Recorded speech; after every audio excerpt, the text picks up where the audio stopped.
Bom, essa última crença que eu vou falar agora é uma crença, eu vou colocar ela com cuidado porque ela pode ser até polêmica para alguns, mas eu vou colocá-la, vamos ver se eu consigo colocá-la da melhor maneira.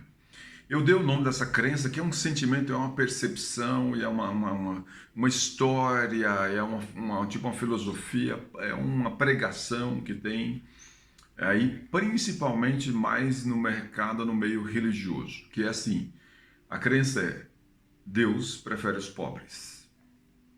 Essa crença é colocada principalmente pelas religiões. E nós aqui temos uma tradição, independente da religião que você, digamos, acredita e que você participa, né, tem uma cultura católica, né, independente da religião. Por quê? Porque durante muito tempo teve essa cultura católica. Eu sou de formação católica, venho desse histórico católico, então eu percebi isso. Deixa eu falar para você como é que isso é colocado. Isso é colocado às vezes nos sermões, é colocado nas sermões de domingo, nas interpretações bíblicas. Isso é colocado às vezes nas figuras, isso é colocado às vezes em filmes, a maneira, até os filmes também que fazem lá, principalmente do Cristo, eu vejo que quer passar uma noção de pobreza. Porque quando você lê o Novo Testamento, você vê ali um Cristo bem forte, um ser de luz. Vamos tirar até a parte divina da coisa. Vamos colocar uma pessoa, colocar como uma pessoa que evoluiu, chegou no nível de iluminação. Não é? Porque na Bíblia não diz o que o Cristo fez dos 12 aos 30. Se colocar nessa linha, vamos tirar essa parte, digamos, divina, que é um filho de Deus direto. Vamos colocar na parte do homem que evoluiu e alcançou a parte divina, vamos colocar assim. Então, no Oriente tem uma palavra para isso que chama-se iluminação. A pessoa que se tornou iluminado, se tornou luz, né? Conseguiu um nível de consciência altíssimo. Aliás, tem uma passagem na Bíblia que eu mais gosto, é da transfiguração, quando Cristo vai para o deserto com os seus dois discípulos lá, e eles estão orando, eles até dormem, que ele vai lá e ele se transfigura e ele fica iluminado, né? Essa passagem para mim é uma das mais fortes assim. Então, o Cristo dos 12 aos 30, nessa linha que eu estou pedindo só para você compreender, teve uma extensa preparação mental, emocional, intelectual, física para aguentar o jejum, inclusive para aguentar as provações, para aguentar as tentações e assim por diante. Então, quando eu leio o Novo Testamento, eu vejo um Cristo forte, poderoso, dando respostas duras, né? O cara faz os fariseus lá, os judeus do antigo lá, né, eu digo do Antigo Testamento, os judeus da religião predominante, questionando ele, e ele é duro em cada questionamento, ele devolve uma pergunta bem dura, ele questiona, né, com uma dureza, e é duro com os discípulos também, não tolera o erro, digamos, de consciência, né? Ao mesmo tempo com amor profundo por aquelas pessoas todas necessitadas, e faz todas aquelas obras, né, que é considerado milagre, que é milagre mesmo, claro, evidentemente, de cura e assim por diante. Então eu vejo um totalmente diferente. Quando eu vejo os filmes, eu falo, não combina. O filme parece estar passando, quer passar uma noção assim de um Cristo muito fraco. O Cristo não é fraco daquele jeito. Aliás, tem aquelas músicas de Natal, fala assim, pobrezinho nasceu em Belém.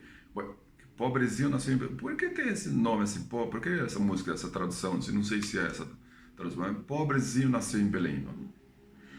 A Igreja Católica, de maneira geral, gosta de associar uma certa pobreza e achar e dar um entender nas suas homilias, que Deus prefere os pobres. Eu não sei se isso vem, eu não sei de onde vem essa conotação. Ficar colocando ou ficar de maneira subjetiva dizendo que Deus prefere os pobres leva a formular e fazer uma crença que muita gente adquire, muita gente pega. E se a pessoa, bom, porque a religião mexe muito com isso, negócio de ir para o paraíso, ir para o céu, encontro com Deus, uma série de coisas. Se a pessoa tem a noção que Deus, que é a entidade maior, mais poderosa do universo, e prefere os pobres, o que você tenderá a ser? inconscientemente você vai fazer um movimento para ficar pobre. Esse é o perigo da crença. E aí você se afasta da riqueza. Por mais que a riqueza venha até você, você dá um jeito de se livrar dela. Por mais que você tenha facilidade de ganhar dinheiro daquele negócio, você dá um jeito de se livrar porque você não quer estar atrelado a isso. Por quê? Porque o Todo-Poderoso prefere os pobres, segundo essa crença. Então eu vejo que isso tem muito. Eu faço um trabalho social numa igreja, como eu disse, eu não sei se já gravei algum vídeo dizendo isso, que o rapaz falou assim, não, é mais fácil um camelo passar no fundo da agulha do que um rico entrar no reino dos céus. Ou seja, a maneira como as pessoas colocam, como falam de riqueza em alguns meios religiosos é muito no sentido de ter uma preferência para os pobres. Aí é um negócio que leva você a se distanciar e ter um certo preconceito da riqueza, certo? Bom, você deve ter o preconceito contra esses ricos com falta de inteligências, gananciosos, não tem, aliás, não é só preconceito, você deve ter uma ação forte mesmo, né? Mas não tem sentido. Tem ricos que são generosos, então não é a riqueza em si, não, como nós já vimos, não é o dinheiro em si. Então é importante não ter preconceito com o dinheiro em si, você pode usar ele para fazer o bem. Eu estava lendo um livro que eu li, aí um livro até que eu recomendo para você, é um livro de um rabino. Na minha procura, eu já estou lendo esse tema, estudando esse tema há muito tempo, né? É o Newton Bonder, aqui de São Paulo, o livro chama-se A Cabala da Comida, do Dinheiro e da Inveja. É um livro bacana, eu recomendo muito. Muitas histórias, como ele é judeu, claro, muitas histórias judaicas, mas histórias que abrem assim, o pensamento. Tem um capítulo especialmente que eu estava lendo desse livro que eu fechei o capítulo e falei, puta que pariu, eu xinguei o autor, né? Com a minha formação católica, eu devia ter, e ainda tenho algumas crenças, deve ter algumas crenças muito fortes, porque o autor sugere em um capítulo que Deus odeia a pobreza. Aí, ó, Deus, não é que Deus odeia pobre, Deus odeia pobreza. Bem, é um termo de falar. Deus odeia pobreza, não? É um termo de falar, que eles também colocam isso. Aí eu percebi a radical diferença das crenças. Do jeito que o autor coloca num capítulo, isso é passado, é uma crença que é passada. Deus não gosta da pobreza. Porque o homem numa condição de pobreza, ele pode ser violento, ele pode virar uma condição, pode ficar numa condição animalesca. Aí me lembra a pirâmide de Maslow, fica nas necessidades básicas e quando você sabe, quando o homem vai para as necessidades básicas, ele vai ter que lutar pela sobrevivência.